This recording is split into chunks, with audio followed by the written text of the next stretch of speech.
Night settled softly across the lands once known to Rome as Gallia, and along its quiet rivers the world seemed to hold its breath. In the hush of that early medieval twilight, a faint shimmer of transformation lingered over the countryside, the sense of a realm not yet shaped, not yet certain of its destiny.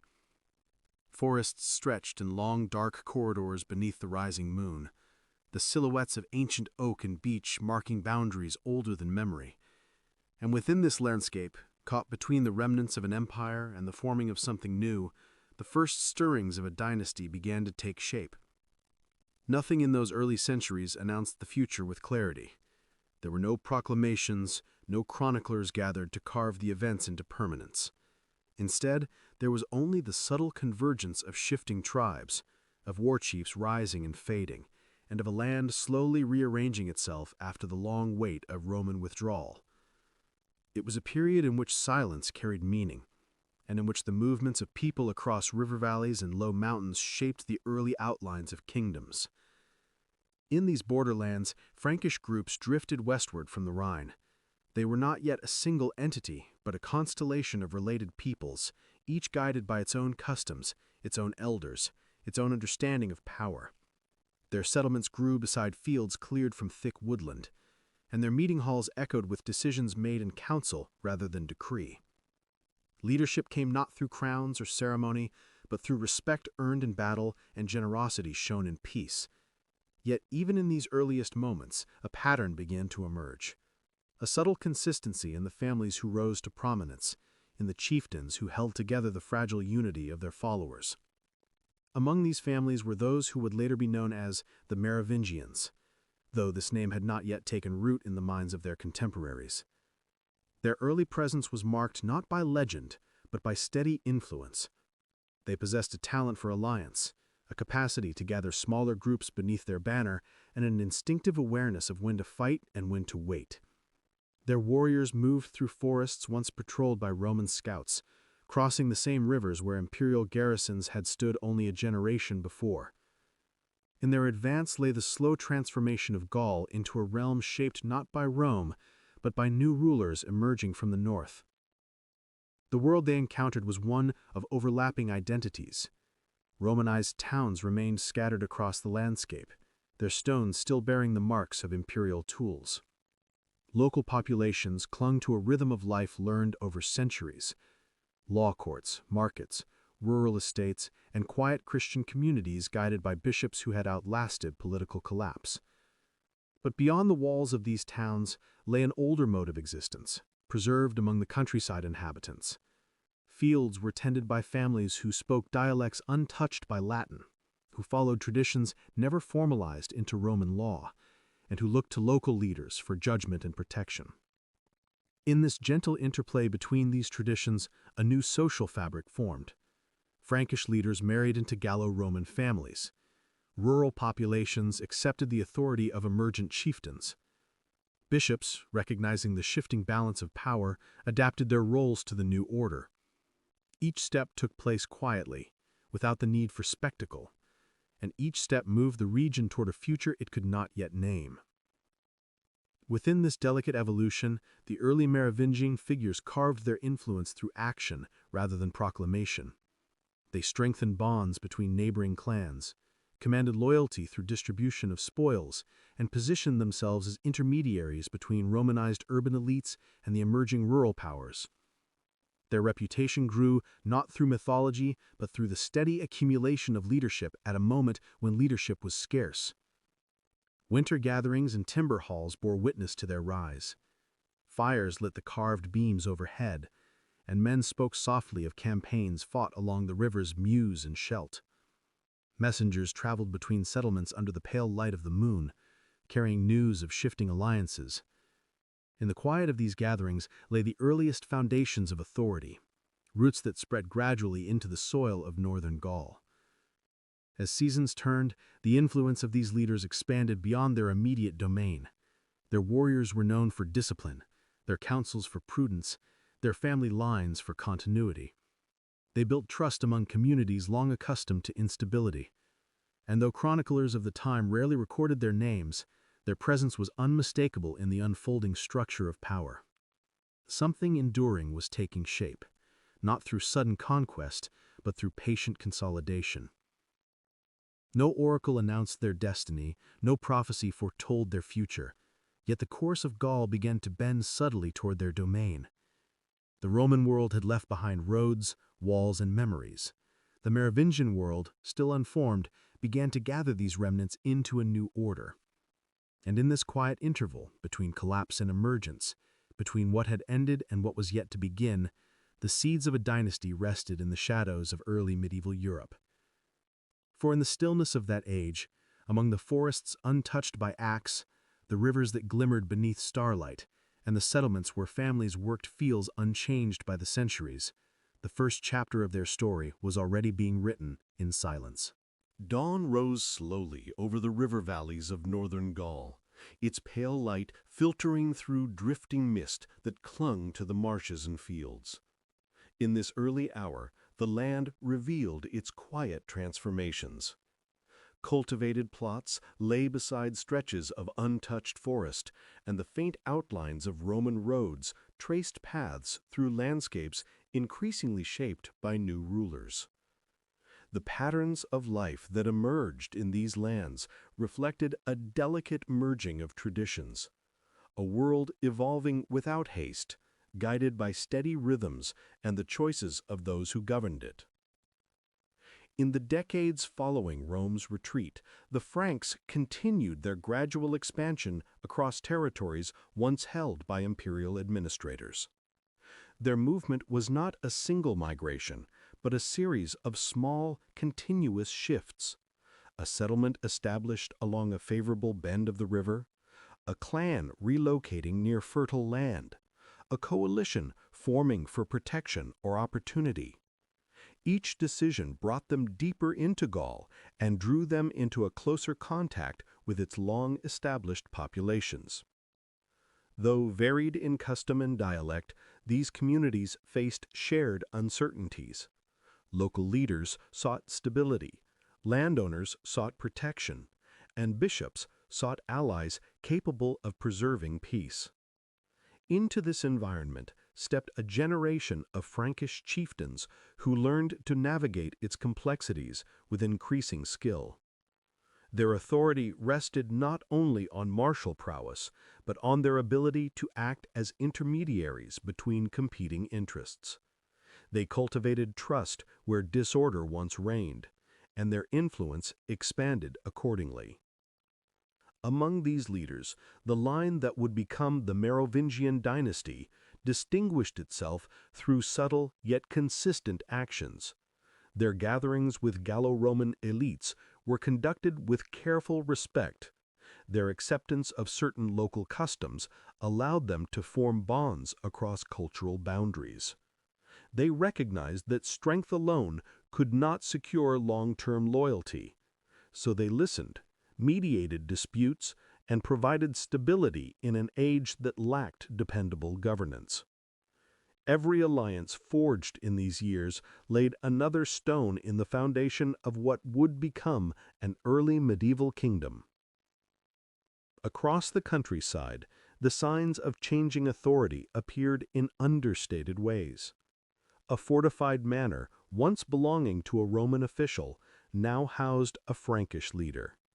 A local market, previously supervised by municipal elders, now took place under the protection of warriors pledged to the emerging dynasty.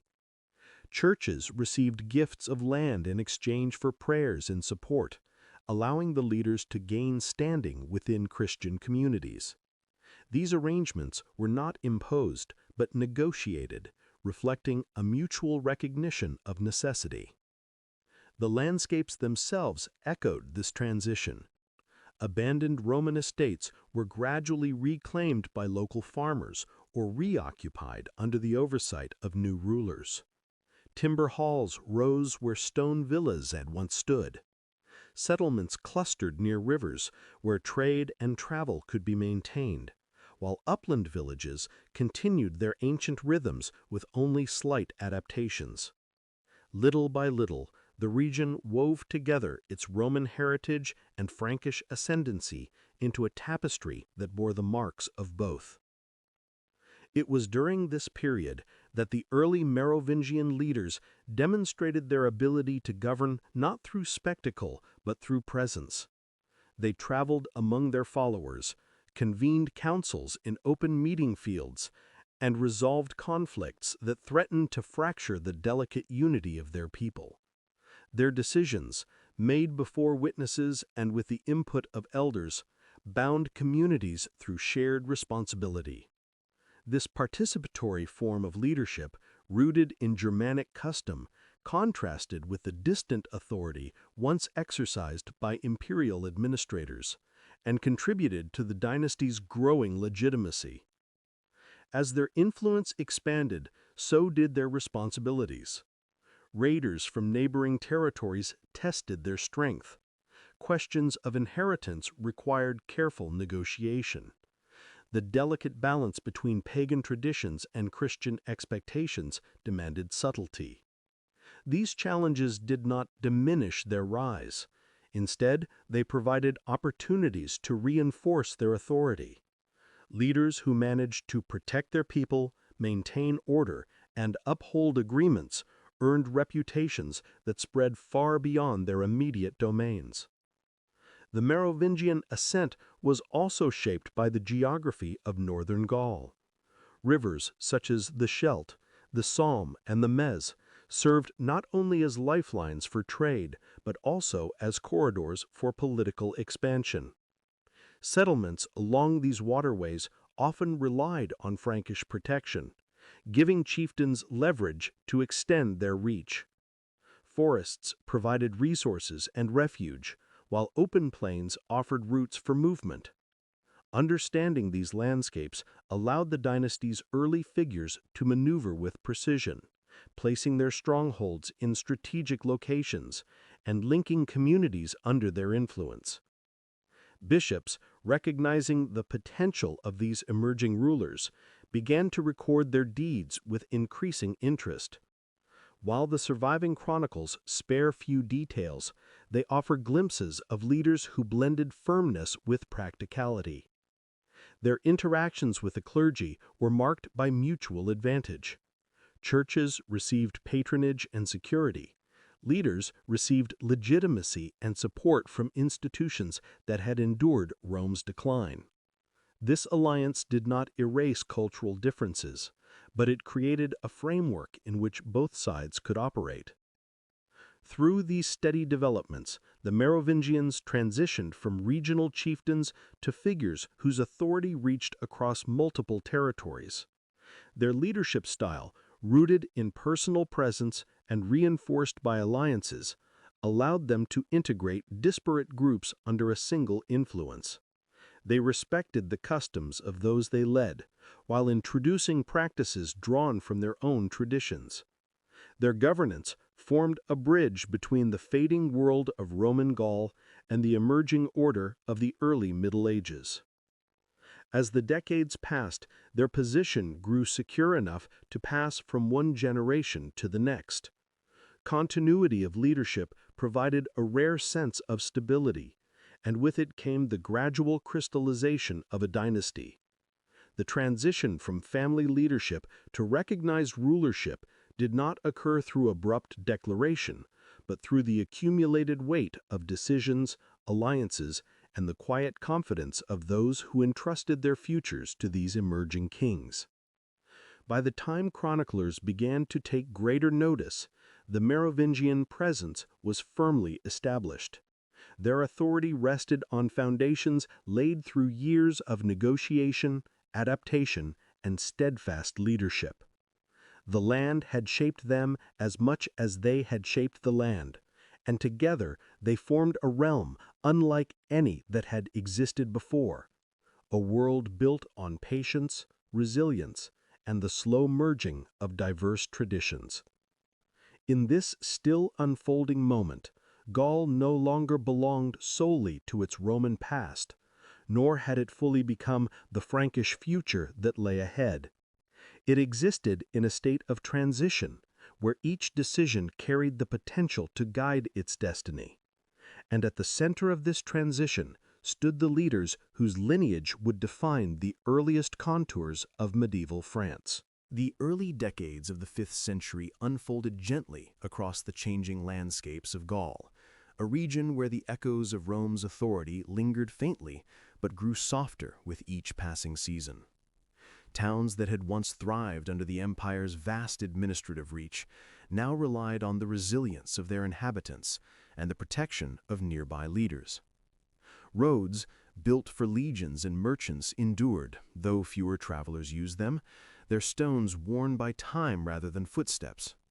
Along these routes, the shape of a new political order began to form, one that did not announce itself with ceremony, but with accumulated necessity. In this environment, the Frankish presence continued to expand. Their settlements multiplied along fertile riverbanks, each one serving as a node within a growing network of communities. Wooden palisades enclosed new villages, while longhouses stretched beside hearths that never fully cooled. Life was guided by cycles of cultivation, hunting, and seasonal gatherings, and within these rhythms lay the early structures of authority. Decisions concerning disputes, alliances, and leadership took place in open air, where the words of chiefs carried weight and the council of elders influenced outcomes. It was within this setting of gradual transition that a figure emerged whose name would echo through the centuries: Clovis. His rise was not sudden. It was the result of generational groundwork laid by those who came before him, leaders who forged bonds, secured territories, and cultivated loyalties that endured beyond their lifetimes. Clovis inherited not a fully formed kingdom, but a constellation of responsibilities, a network of alliances, an expanding warrior following, and the expectation that he would guide his people through the challenges of a fragmented post-Roman world. From the moment he assumed leadership, Clovis demonstrated remarkable acuity. His early actions revealed an understanding of what the region required: unity where division threatened stability, resolute where hesitation might invite rivals. He recognized that authority in Gaul depended not merely on ancestry, but on capability, the ability to safeguard communities from external danger and to mediate conflicts within. His leadership blended the traditions of his ancestors with the shifting political dynamics of the time, allowing him to navigate the complexities of a diverse and changing land. The first signs of his influence appeared in his handling of neighboring groups. In councils held near river crossings or beneath the shelter of timbered halls, he met with leaders whose interests often intersected with his own. These meetings, marked by formal exchanges of gifts and carefully chosen words, cemented agreements that strengthened his position. Whether addressing matters of trade, territorial boundaries, or mutual defense, Clovis approached each situation with steady purpose, avoiding unnecessary conflict while remaining prepared to act decisively when required.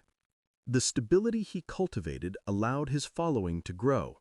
Warriors loyal to Clovis found themselves part of an emerging force that blended discipline with shared identity. Their gatherings took place not only for war but for feasts, marking harvests, victories, and rites of passage. In these moments, unity deepened. Songs were composed to honor their deeds, and traditions evolved around the shared experiences that bound them together.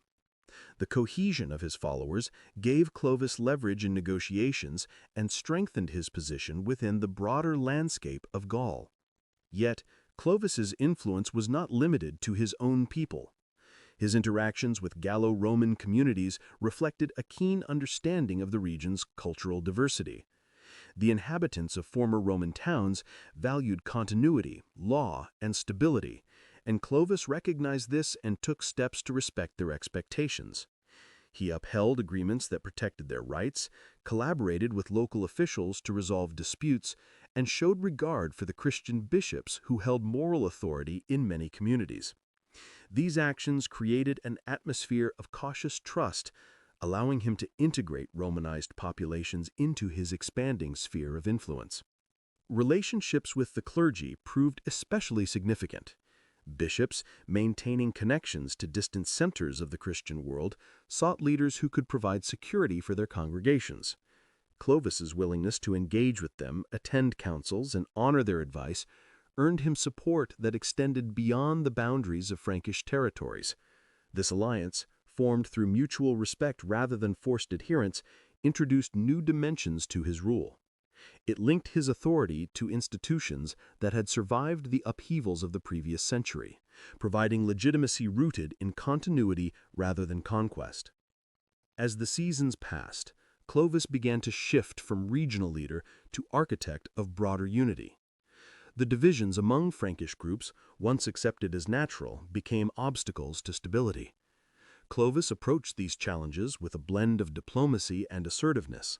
He forged alliances where possible, absorbed smaller factions willing to join his cause, and engaged in conflict only when negotiations failed. His vision of leadership rested on the principle that strength derived from cohesion, not fragmentation. The conflicts he undertook were executed with careful calculation. Battles occurred not for conquest alone, but to secure peace through clarity of authority. Victories reinforced his reputation, while defeats of rival leaders eliminated threats to unity.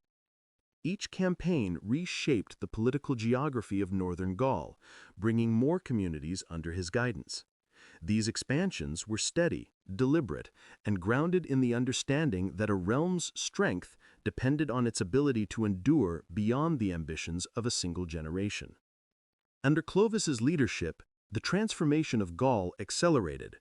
Former Roman fortifications came under his control, their stone walls now overseen by Frankish warriors. Market towns resumed regular activity protected by the growing order he established. Rural communities found in him a reliable defender of their livelihoods. The cumulative effect of these changes was a realm that no longer existed as a patchwork of separate tribes and districts, but as an emerging kingdom with shared purpose. By the time chroniclers began documenting his deeds in greater detail, the contours of a new political landscape had formed. The Merovingian identity, once tied to the leadership of a single lineage, expanded into a recognizable ruling house. Their influence now stretched across regions that had never before known such cohesion. Roads carried their messengers, fields fed their warriors, and churches prayed for the stability they fostered. Clovis stood at the center of this transformation, a leader shaped by the uncertainties of his age, yet able to guide his people toward a future defined by unity.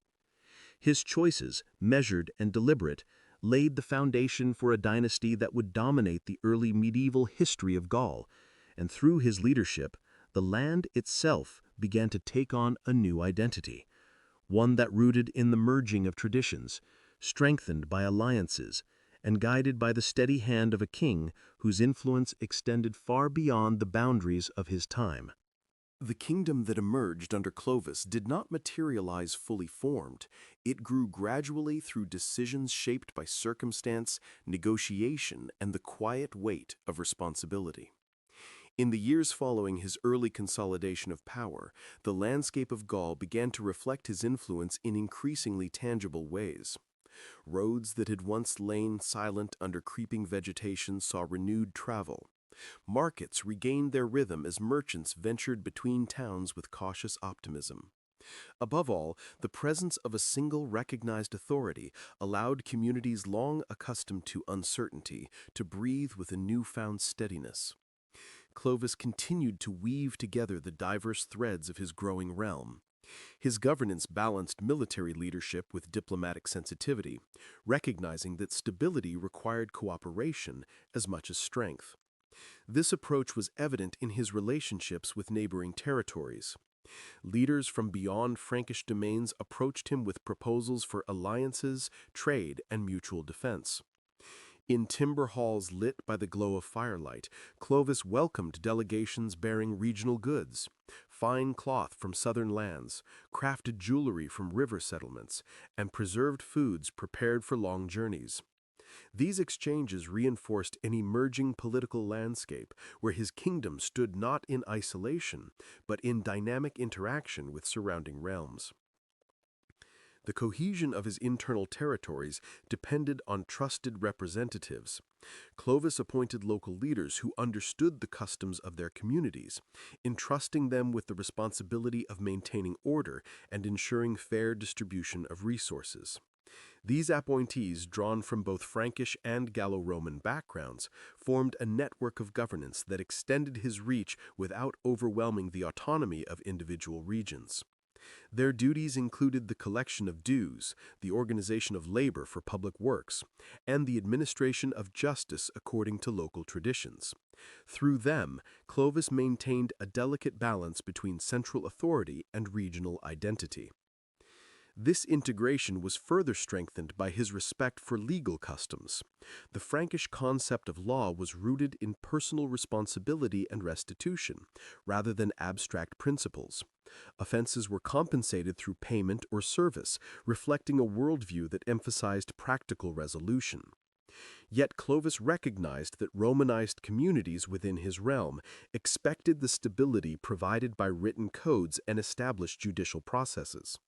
His willingness to accommodate both systems created a hybrid legal culture that allowed diverse populations to coexist under a shared framework.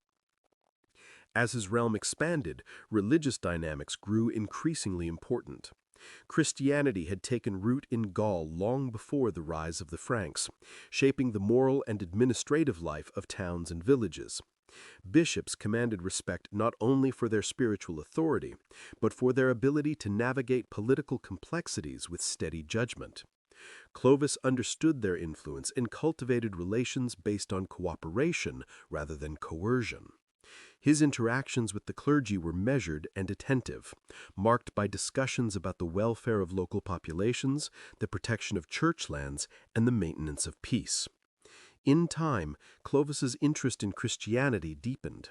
His marriage to Clotilda, a Burgundian princess raised in the Christian faith, brought new perspectives into his household.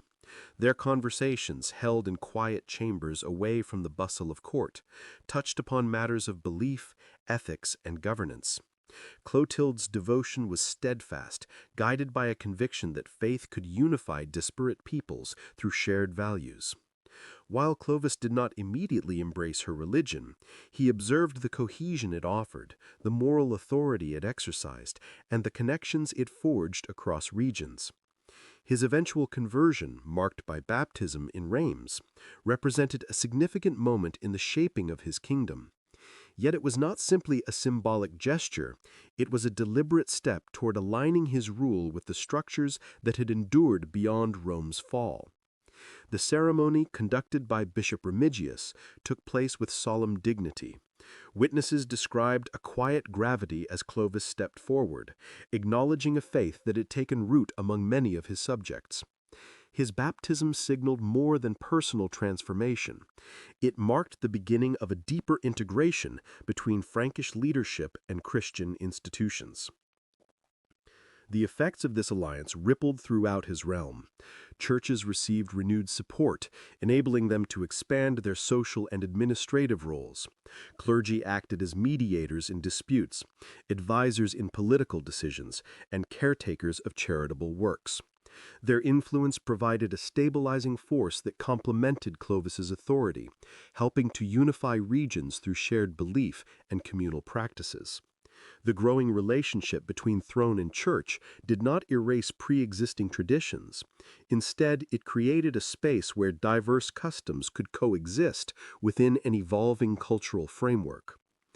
As Clovis's power solidified, his attention turned toward strengthening the geographic and strategic foundations of his kingdom.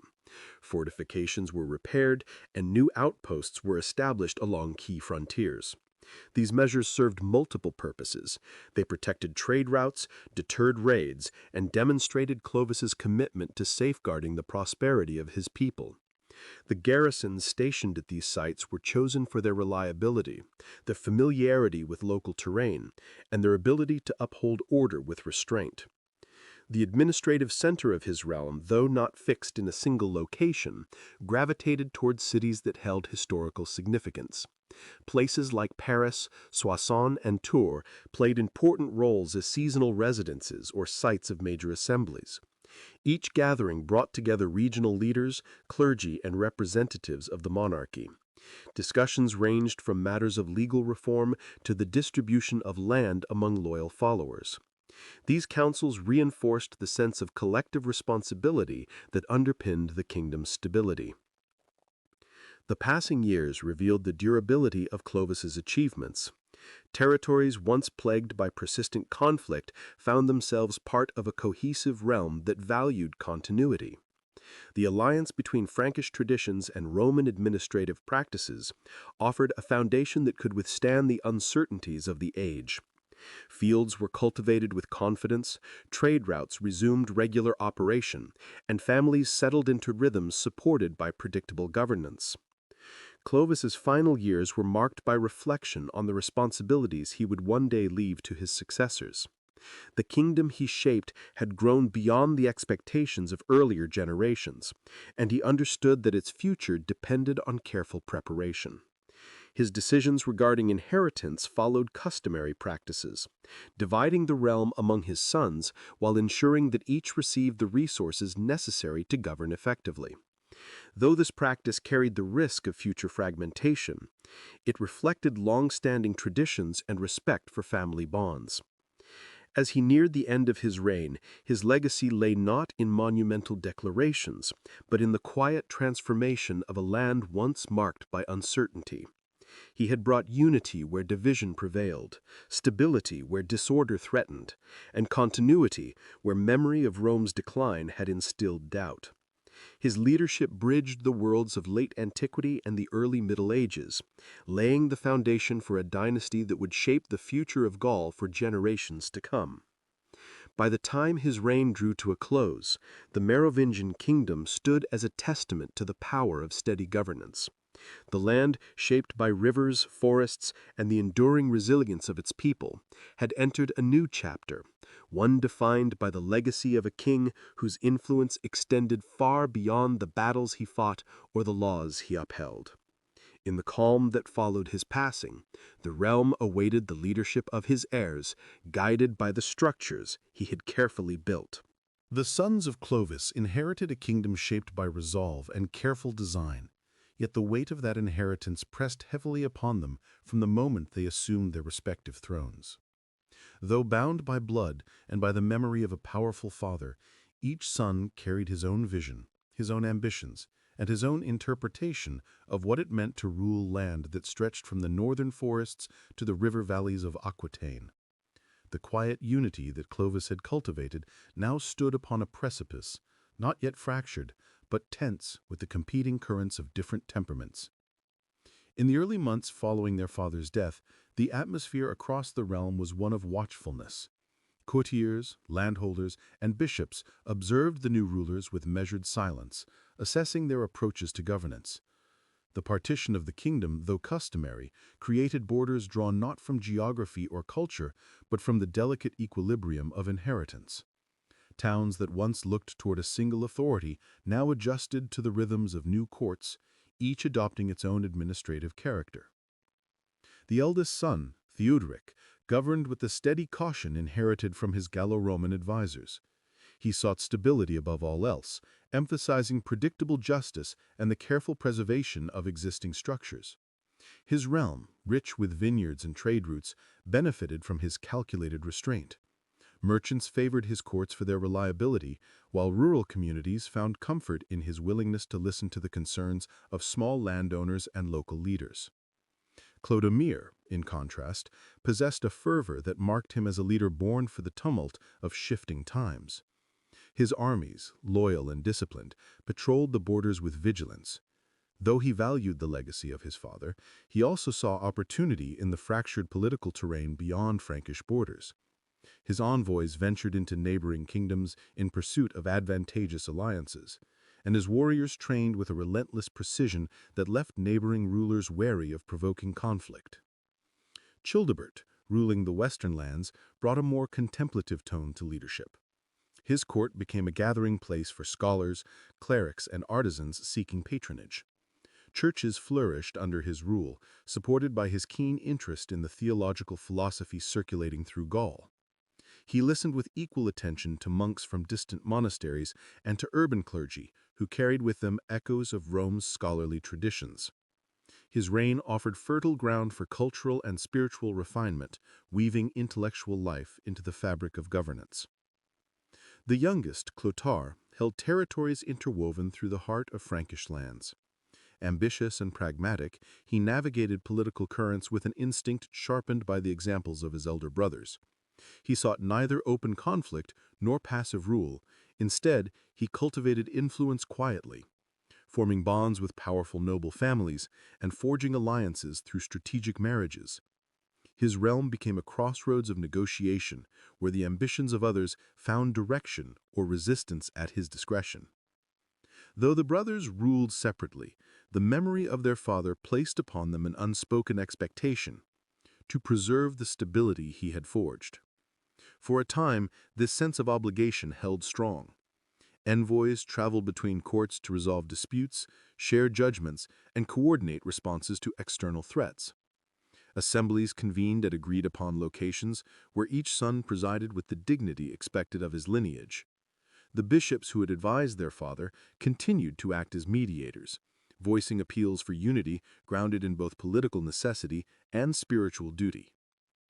Yet power, even when inherited, reshapes those who hold it. Gradually tensions rose, subtle at first, questions of land rights, disagreements over tribute, disputes regarding the loyalty of border towns. In timber halls lit by smoldering hearths, advisors whispered of opportunities to expand influence, to unify lands under stronger leadership, or to reclaim territories divided by custom rather than necessity. The delicate balance of brotherly cooperation wavered, though none dared yet to fracture it openly. Outside the courts, the people of Gaul continued their lives with a mixture of hope and caution. Fields were cultivated with the quiet regularity of the seasons, and workshops in the towns produced goods that traveled along the well-worn routes of the kingdom. Churches rang their bells in familiar rhythms, offering a sense of continuity amid shifting politics. But rumors of rivalries among the sons of Clovis traveled with the merchants who crossed borders daily. These whispers carried uncertainty, though they had not yet blossomed into fear.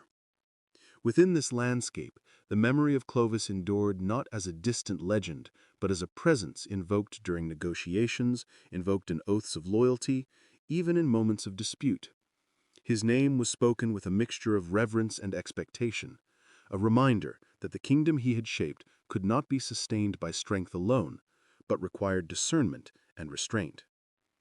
The first outward sign of impending change emerged not from conflict among the brothers, but from an external provocation, a challenge from beyond the borders where rival rulers observed the divided kingdom with increasing interest. This challenge, subtle at first, would set in motion the next chapter of Frankish history, calling each son to action and shaping alliances that would determine the direction of the realm. In this early stage of their reigns, the fate of the Merovingian kingdom rested upon decisions not yet made, ambitions not yet declared, and loyalties not yet tested. The sons of Clovis stood at the threshold of their own legacies, each carrying a portion of the kingdom their father had bound together with such deliberate care. The challenge that stirred beyond the borders did not arrive with the noise of armies or the flourish of banners. Instead, it crept into the Frankish realms like a quiet shift in the wind, subtle, persistent, and impossible to ignore once its presence became known. Far to the east, among lands marked by old rivalries and newer ambitions, kings and warlords observed the divided inheritance of Clovis with careful calculation. Unity had once made the Franks formidable. Now partition offered possibilities that had lain dormant for years. The first signs manifested through envoys, whose journeys carried a tone of courteous diplomacy, though beneath their measured words lingered intentions more complex than they admitted. These messengers spoke of agreements, trade opportunities, and peaceful coexistence, yet their presence hinted at probing inquiries into the strength of the young rulers. Theudoric's advisors received such visitors with restrained suspicion, noting the careful attention these outsiders paid to the structure of his court and the movements of his armies. Clodomir's messengers reported similar encounters. Though outwardly respectful, the envoys questioned too intently about the readiness of his troops and the loyalty of his border towns. Such conversations, polite as they appeared, sounded less like diplomacy and more like reconnaissance. In smoky council halls, Clodomir weighed the implications with his generals, understanding that rival powers seldom sought information without purpose. Childebert's scholars observed a different form of inquiry.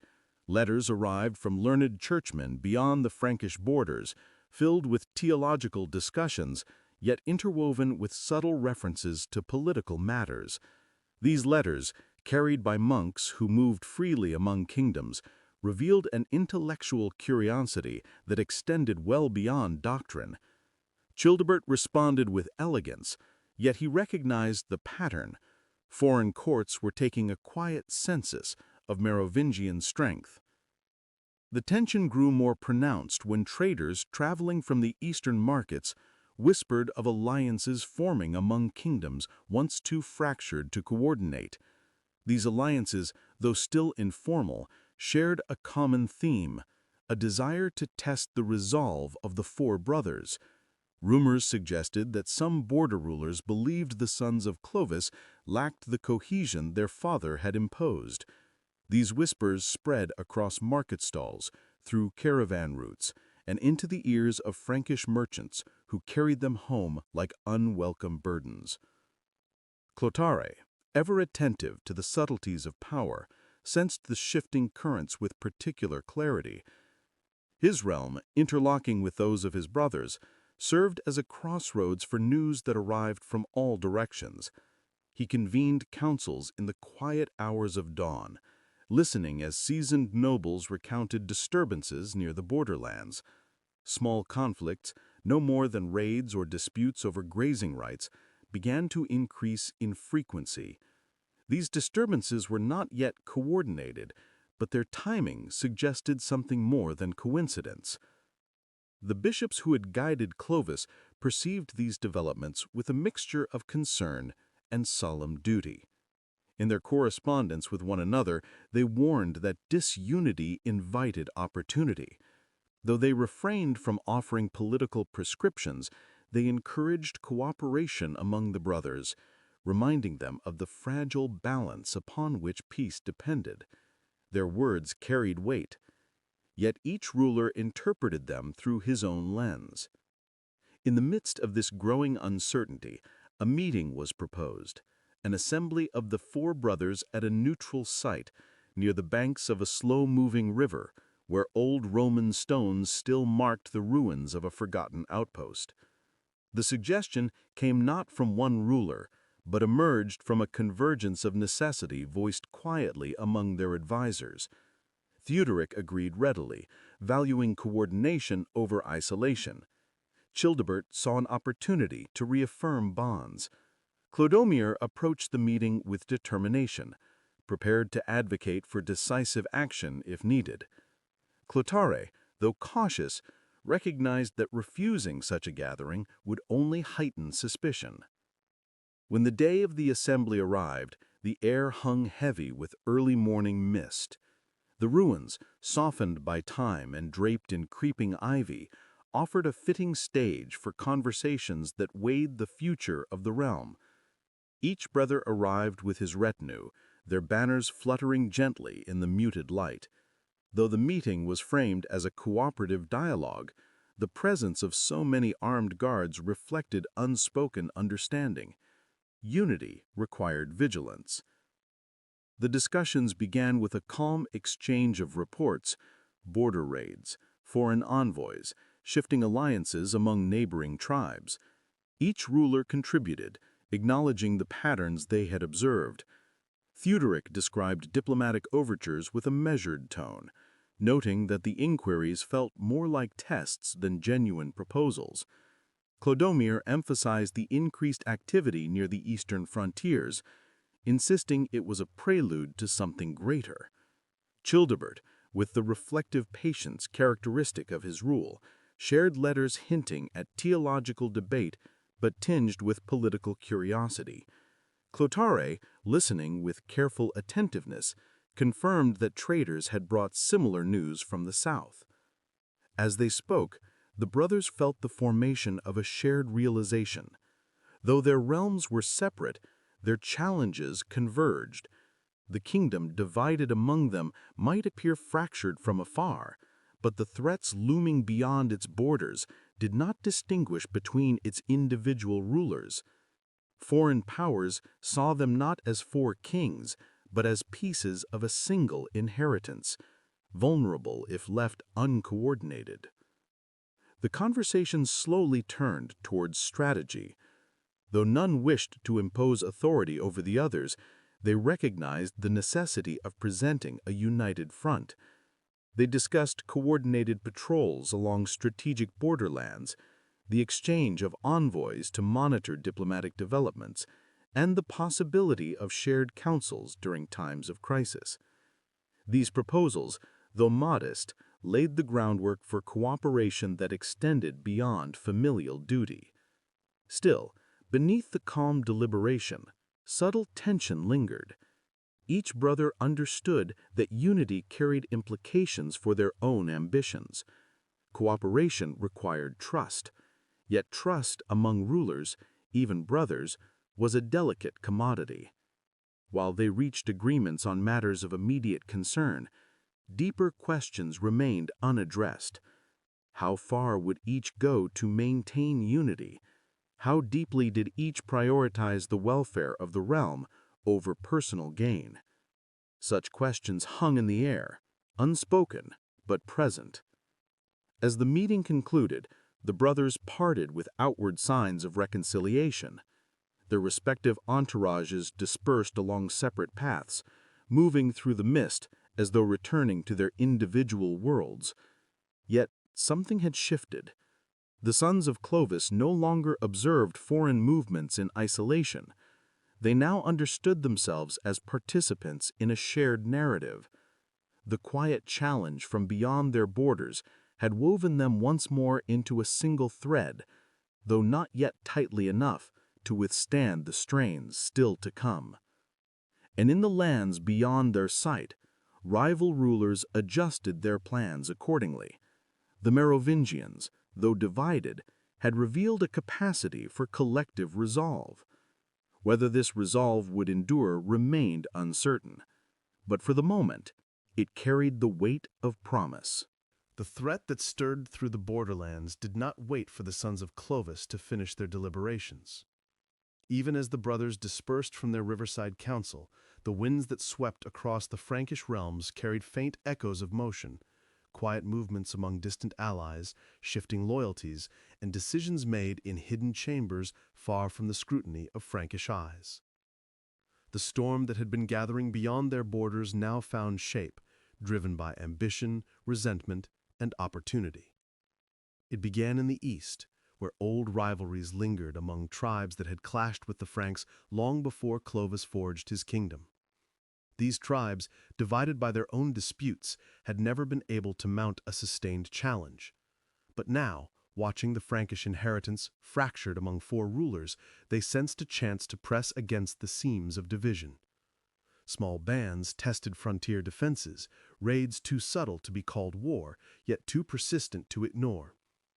Tuderic's scouts reported footprints in forest soil, signs of forced marches through narrow passes, and distant fires beyond the hills that marked the frontier. Further south, a more ambitious figure emerged, a ruler with lineage older than memory, whose people had once bargained with Roman generals before retreating into the mountains. He summoned chiefs and envoys, not with promises of conquest, but with the argument that the time of the Franks had passed. Their unity had shattered, he claimed, and he spoke with the confidence of one who believed that history favored the bold. His words were carried across trails and valleys, thin as whispers, yet sharp as flint. Across these lands, the notion of a coordinated challenge began to take form, not through treaties carved in stone, but through glances exchanged across council fires, through the steady build of distrust and ambition. No single hand guided the gathering storm. It grew through convergence, through the mutual recognition that the sons of Clovis might falter before a pressure too broad for any one realm to contain. Meanwhile, life within the Frankish kingdoms continued with a deceptive calm. In the courts of Theuderic, the rhythm of daily governance remained steady. Petitions arrived from local leaders, disputes were settled, and judgments delivered with the measured authority expected of a king. Yet beneath this steady surface, Theuderic felt an undercurrent shifting. His advisors spoke more frequently of tensions on the frontiers, and the reports that reached him grew increasingly detailed. He responded with quiet resolve, ordering discreet inspections of the border forts and calling trusted commanders to his side for private counsels. Clodomir greeted such reports with a more direct intensity. His kingdom, positioned near several of the most volatile frontiers, felt the tremors earliest. He met with his warriors in stone-walled halls where torchlight glowed against the shields that lined the walls. There he listened to the accounts of scouts and messengers, their voices echoing across the chamber. Clodomir weighed each word, every suggestion of movement beyond the borders, with an instinct sharpened by years of warfare. He was prepared to act swiftly if needed, though he understood that haste carried its own risks. In Paris, Childebert faced the situation with calculated poise. His realm lay at the crossroads of diplomacy and influence, and he recognized that the growing unrest was not confined to hostile tribes alone. Letters from bishops and envoys revealed subtle changes in tone among foreign courts, curiosity tinged with anticipation, as though distant rulers waited for signs of weakness. He kept these letters close, discussing them only with trusted advisors. His strategy was one of watchfulness, gathering information until the pattern became clear. Clothar, ever attentive to the movements of traders and travelers, noticed shifts in the stories carried along the roads that ran through his lands. Merchants spoke of closed passes, of villages in the border regions strengthening their defenses, and of strangers who asked too many questions before disappearing into the woods. Clothar listened with a disciplined calm, encouraging his informants to remain vigilant. Though his realm did not lie directly in the path of the eastern unrest, he understood that a threat to one brother could become a threat to all. As these signs accumulated, the brothers maintained contact through envoys who traveled the old Roman roads that still crossed their kingdoms. Messages were exchanged with increasing frequency, brief, deliberate, and cautious. Though no brother sought to impose authority over the others, their correspondence formed an unspoken pact. None would face the emerging challenge alone. But even as they took steps toward unity, cracks remained. Each ruler interpreted the growing pressure through the lens of his own strengths and ambitions. Theuderic favored strategic oversight and orderly preparation. Clodomir leaned toward decisive action. Childebert preferred the steady gathering of information. Clothar believed that adaptability was the key to enduring upheaval. These differing instincts, though valuable in their own right, hinted at the potential for conflict should the situation escalate swiftly. The tension finally took tangible shape when word reached Clodomir of a border outpost that had fallen silent. Positioned near a narrow pass, the outpost had long served as an early warning post against incursions from the east. When no messenger arrived to deliver the expected report, Clodomir dispatched a small company to investigate. Their return brought troubling news. The outpost had been abandoned, its watchtower dark, its defensive ditch trampled by many feet. No bodies were found, no weapons left behind, only the hollow absence of sound, as though the garrison had vanished into the surrounding forest. The discovery sent ripples through the Frankish realms. Each brother received the news through his own envoys. Theuderic closed his eyes for a brief moment upon hearing the report, recognizing the pattern from earlier disturbances. Childebert studied the message in silence before ordering his scribes to prepare a survey of all remaining outposts. Clothar instructed his advisors to double the number of scouts along his borders. The uncertainty, once distant, now pressed directly upon them. Still, no enemy force materialized. No banners appeared on the horizon.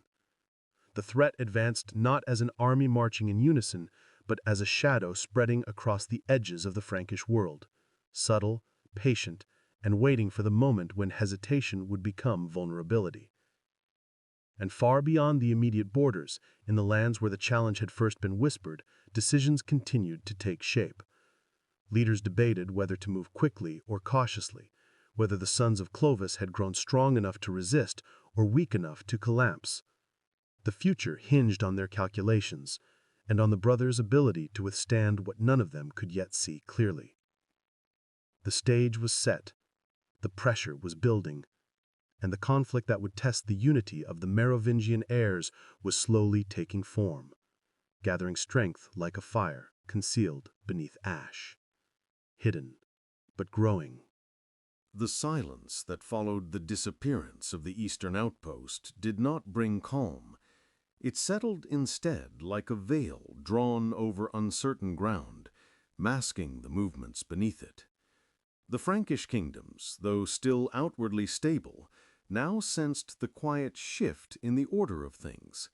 Every court, every village near the frontiers, every pilgrim road that stretched toward distant horizons now carried a faint tremor of anticipation. Something had begun, though it had not yet revealed its full shape. Clodomir, for whom the disappearance posed the most immediate concern, moved swiftly to secure the vulnerable approaches. He ordered the strengthening of the fortifications nearest the pass and dispatched additional companies to patrol the forested paths that wound through the borderlands. Among these troops rode seasoned warriors who had served under Clovis himself, men whose instincts were sharpened by years of conflict and whose eyes recognized the signs of danger even when the enemy remained unseen. They reported little at first, only the unsettling quiet that lay over the land like a breath held too long. In Theoderic's realm, preparations advanced with steady discipline. His councils convened daily beneath roofs supported by the remnants of Roman pillars, the air filled with the muted tones of deliberate strategy. Maps were unrolled across long tables, their surfaces marked by small tokens representing outposts, rivers, and forest paths. Messengers arrived from settlements near the border, bearing accounts of unfamiliar tracks in the earth, or strangers glimpsed only briefly before disappearing into the woods. Theoderic examined each report with patient attention, instructing his scribes to maintain a growing compendium of observations.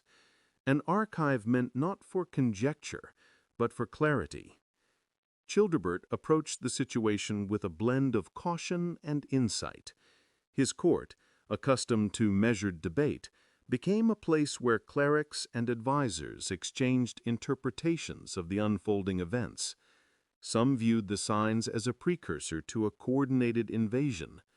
Others suggested a more insidious aim, one rooted in the desire to test the strength and unity of the Frankish heirs.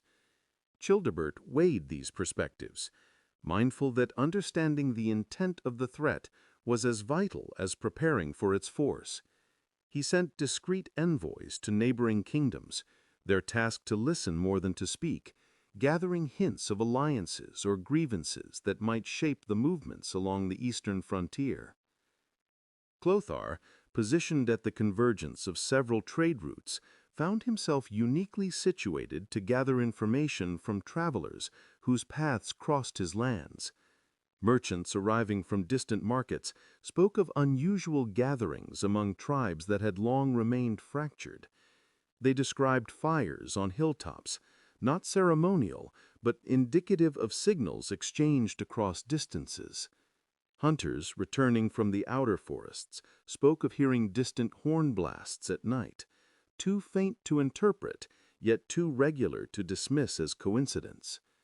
Clothar recorded each account, piecing them together as fragments of a larger design. Across the Frankish realms, the clergy played an increasingly important role. Bishops and abbots, whose networks stretched from one kingdom to another, exchanged letters describing subtle unrest among communities near the frontier. Some monasteries reported receiving travelers who asked probing questions about the sons of Clovis, their dispositions and their allegiances. Others described sudden shortages of supplies in villages closest to the border, as if provisions had quietly been drawn toward an unseen force. These signs, though small individually, formed a pattern too distinct to ignore. Despite the growing uncertainty, daily life persisted across Gaul. Fields continued to be plowed, markets bustled with their familiar exchanges, and churches held their services in the soft candlelight of early morning. Yet beneath this outward normality, an awareness took root, an understanding that the time of quiet stability was slipping away. Even those far from the border felt the shift, sensed in the altered expressions of traveling merchants or the new firmness in the voices of local leaders. The true measure of the threat arrived suddenly, fragmented through a series of hurried reports that reached the brothers almost simultaneously. A cluster of villages near the eastern frontier had been struck in the early hours before dawn. Not razed, not pillaged, merely emptied. Livestock vanished, supplies taken, and in the soft earth of the surrounding fields, tracks revealed the movement of an organized group that had entered silently and departed with equal care. No bodies were found, no signs of struggle. The absence of violence made the disappearance all the more chilling. Theoderic, upon receiving the news, closed his council chambers to all but his most trusted advisers.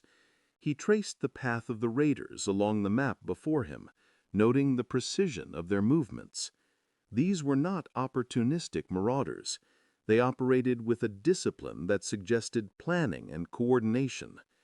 Their goal was not destruction, but preparation, assembling resources for something larger.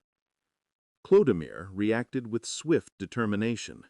He summoned his commanders and began organizing a series of patrols designed to encircle the region.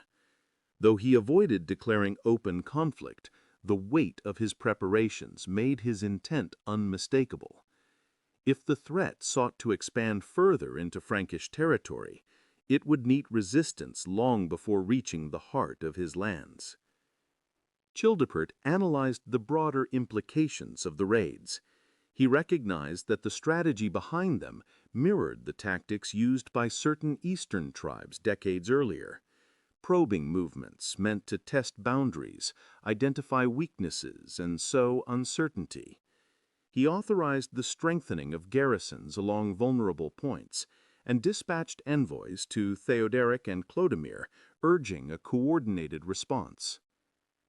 Clothar, upon hearing of the disappearances, convened a private council with leaders of influential families whose lands bordered trade routes. He emphasized the importance of unity and vigilance, knowing that a divided response would embolden the enemy. His envoys were instructed to move swiftly between the brothers, urging them to share intelligence openly. The situation grew more complex when travelers reported the presence of a figure who seemed to move among the eastern tribes, a leader whose influence extended across groups once regarded as too divided to act in concert.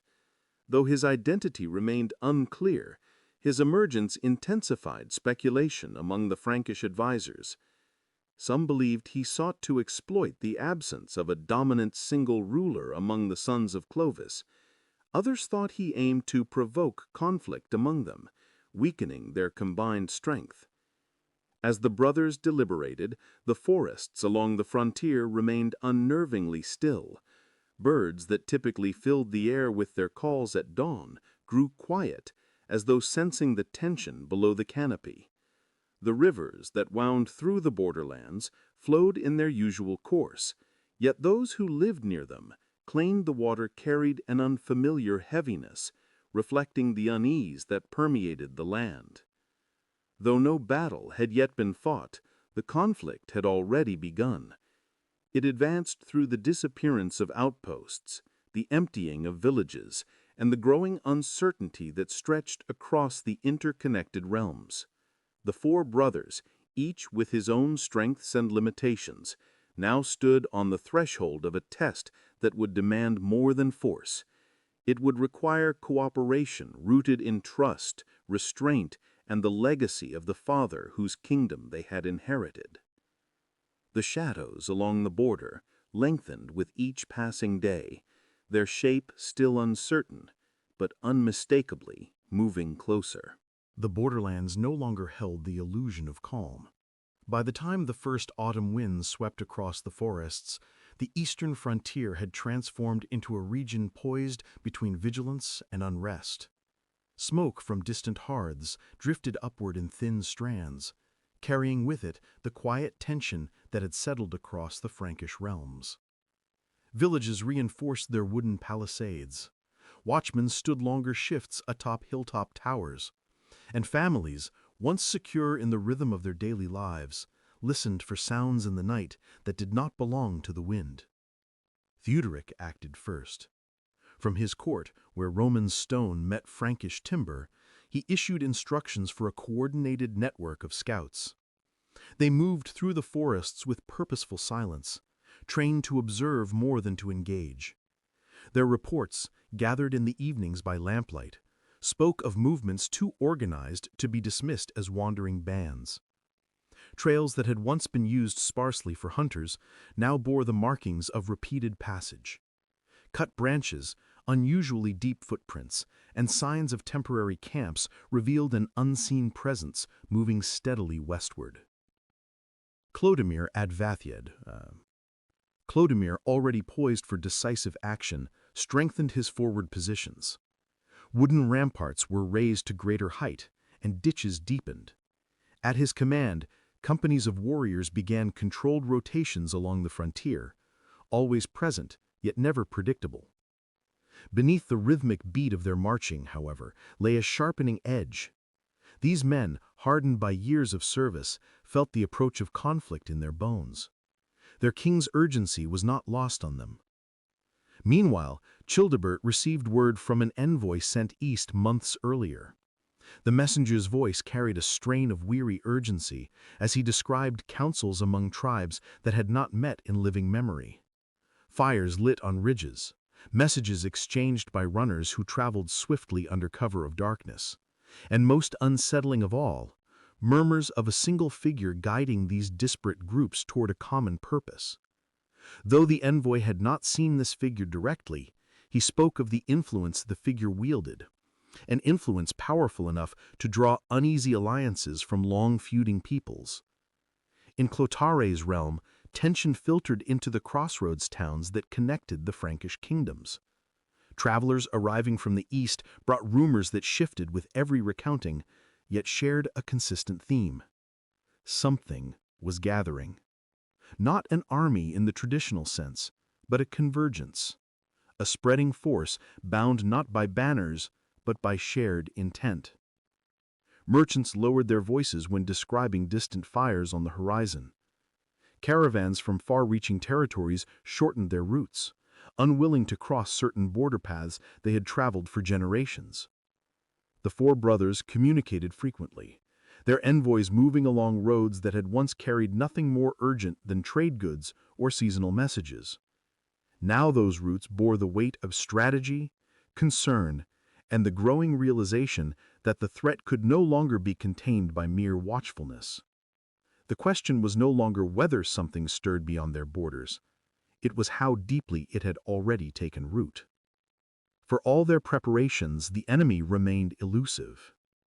Then came the first clear sign. A patrol under Clodomir's command discovered a series of deliberate markers carved into the trunks of birch trees. The symbols, arranged in a pattern of intersecting lines, bore no resemblance to the runes used by the Franks, nor to any writing favored by neighboring tribes. They were new, precise, consistent, and unsettling in their geometry. At the base of each marked tree lay traces of extinguished fire pits, packed earth, and fragments of sharpened stone, as though small units had paused briefly before moving deeper into the forest. Clodomir dispatched the carved samples to his brothers. Theuderic examined them beneath the glow of an oil lamp, his brow furrowing as he studied the shapes. Childebert consulted clerics familiar with ancient scripts, though none could identify the origin. Clotaire, upon seeing them, noted the uniformity, signs of coordination, not chance. But the most troubling revelations surfaced days later, when scouts found a clearing that had been carefully arranged. Not merely a camp, but a meeting place.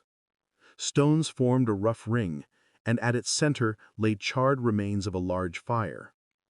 Surrounding the circle were dozens of smaller markings carved into the earth, symbols that echoed the birch tree carvings, but arranged in sequences that suggested ritual rather than wayfinding. Even the most level-headed warriors felt a weight settle upon them as they surveyed the site. Theuderic, upon receiving word of the clearing, recognized its implications instantly. This was no mere raiding force preparing for sudden strikes. It was an organized coalition, bound by shared practices and guided by someone capable of forging unity where none had existed before. Still, the enemy did not reveal itself openly. Winter approached, and with it came the first true shift in momentum. The forests that had concealed movement began to thin as leaves fell, revealing clearer paths, but also sharpening the bite of the cold. Snow muffled sound, creating a false sense of stillness across the frontier. Yet beneath that silence, the threat moved with greater purpose. One night, as moonlight spilled across the frozen landscape, a distant horn sounded in the eastern hills. Low, sustained, and unmistakably deliberate. A few moments later, another answered from farther north. Then another. A chain of signals traveling across the darkened horizon. Watchmen on Frankish towers stood rigid listening. The sound did not resemble the horns used by Roman detachments or by any Germanic tribe familiar to them. It was deeper, shaped from an instrument not widely known, producing a resonance that seemed to drift not only through the air, but through the ground beneath their feet. By morning, word of the horns had reached all four courts. Clodomir called his commanders before dawn. His men assembled quickly, their breath rising in pale clouds as they waited for instructions. The atmosphere was no longer of uncertainty. It had shifted into readiness. Theuderic ordered the construction of new inner lines of defense, acknowledging that the enemy now signaled openly, no longer concerned with concealment. Childebert convened a council of clerics and scholars, urging them to interpret the significance of the signals, hoping to understand whether they marked the beginning of an advance or the completion of an unseen preparation. Clotaire sent envoys riding through snow-dusted roads to each of his brothers, bearing a single message. If the horns signal unity among our enemies, then unity must be our answer as well. But even as the brothers prepared for the next stage, the true scale of the threat had still not been revealed. No banners appeared, no army marched across an open field. Only the horns, the symbols, the vanished villages, and the growing certainty that something unprecedented was unfolding beyond the eastern frontier. Whatever stirred there was not acting in haste.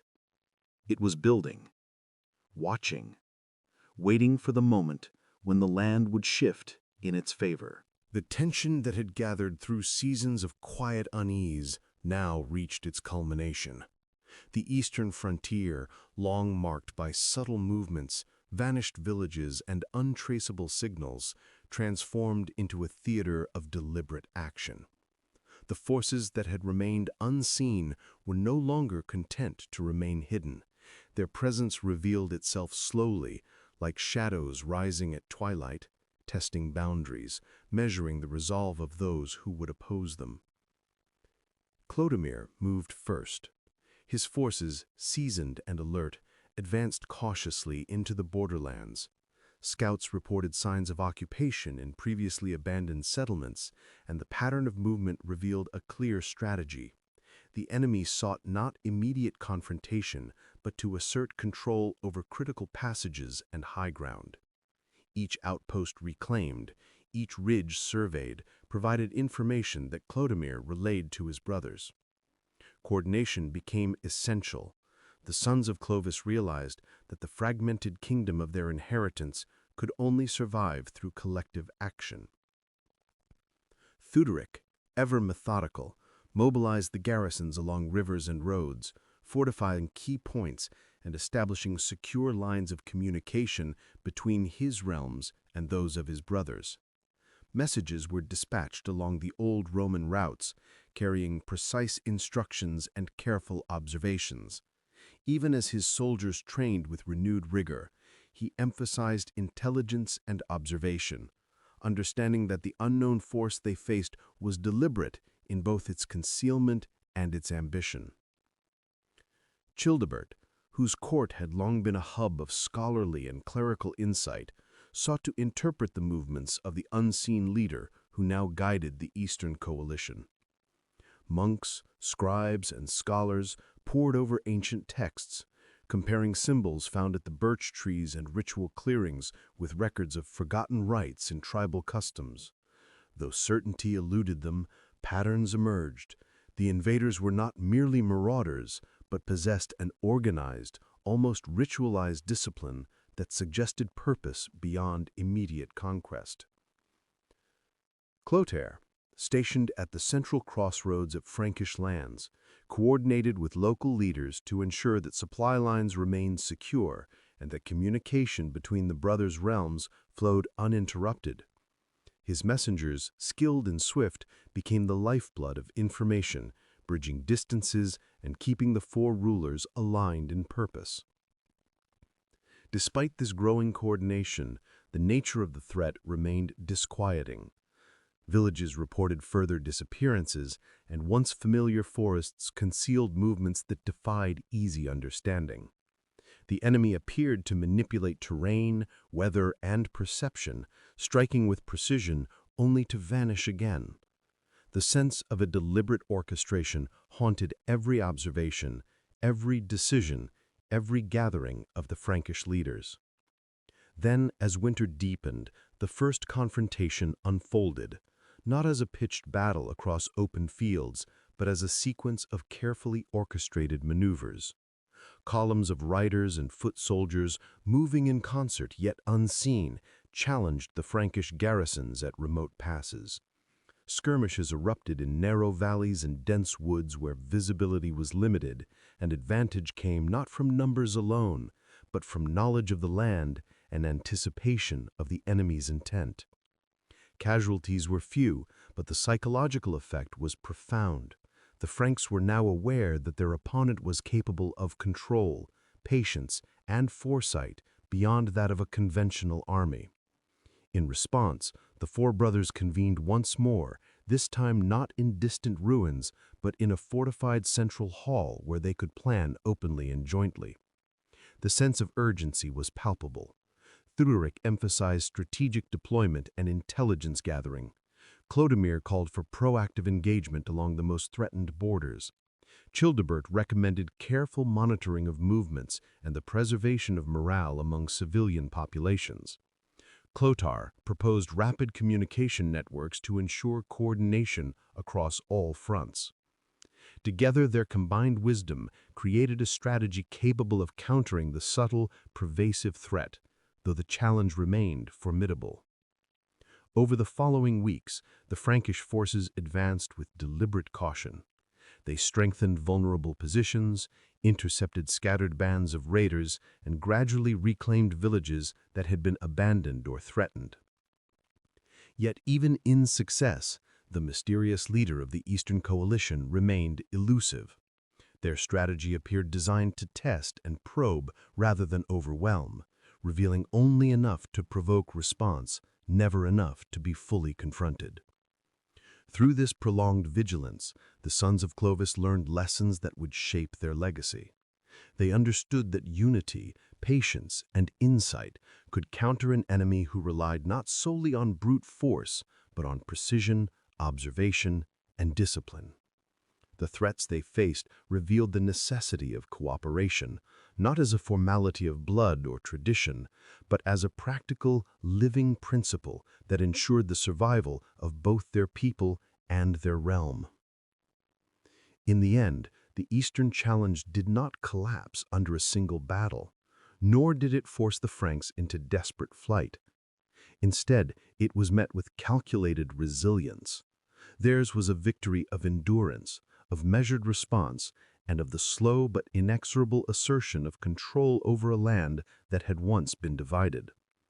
Villages were repopulated, borders were secured, and watchmen maintained vigilance over forests and rivers that had grown dangerous in the hands of the unseen. And yet, even as the immediate threat faded, an awareness lingered, an understanding that the world beyond the horizon contained forces capable of shifting the balance of kingdoms. The Merovingian heirs had faced their first true test, emerging not unscathed, but wiser, stronger, and more attuned to the rhythms of both their land and the uncertainties that moved through it. In the quiet that followed, the forests and hills returned to their familiar patterns. Rivers flowed uninterrupted, markets resumed their normal bustle, and the people of Gaul resumed the rhythm of daily life. But the sons of Clovis, their bond tempered by trial, now carried with them the knowledge that vigilance was eternal, that unity was fragile yet essential, and that the shadows beyond the borders, whether visible or unseen, would always remain a presence to reckon with. In this way, the legacy of Clovis endured, not only through the land he had shaped, but through the wisdom imparted to his heirs, that leadership demanded not only courage and strength, but foresight, patience, and an unbroken commitment to the survival of both people and realm. Thus closed this chapter in the early history of the Merovingians, a testament to the enduring power of strategy, alliance, and the quiet vigilance that secures kingdoms against forces both known and hidden. The sons of Clovis had learned the price of inheritance and the enduring lesson of shadows that move unseen.